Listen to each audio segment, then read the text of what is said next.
The pandemic has brought along with it all kinds of struggles and experiences we've been through, and one thing that we all share is that sense of uncertainty. There's been so much change and so much that we can't predict. So it's going to be even more essential that our classrooms are those safe places where students know that they can share their stories, where we can all come back together, reconnect, and form a community. So we have lots of mental health supports in the district through school psychologists, school counselors, and social workers.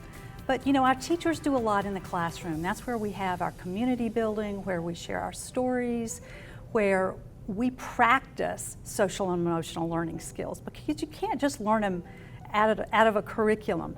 We do have some curriculum supports, and they're very good and they're necessary. They really help us kick off conversations. So it's one of the things that we do in so many different ways. It's embedded and it's integrated in everything we do. COVID, as we know, is the first of its kind really in our world and how it's impacting all of us. And I think it is sometimes easy to forget the impact on children.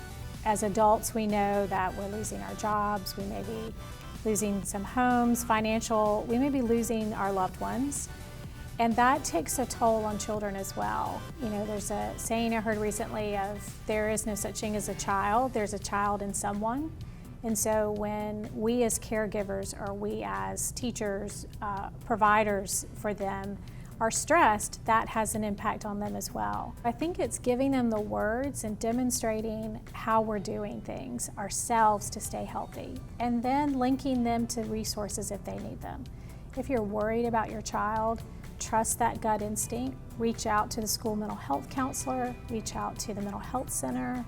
There are some apps that you can reach out to. Hope lives here in South Carolina.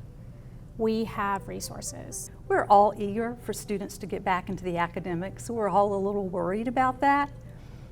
And yet, if we take the time to build those relationships, to really empathize with students and where they are, we'll get where we want to go academically. The learning will happen.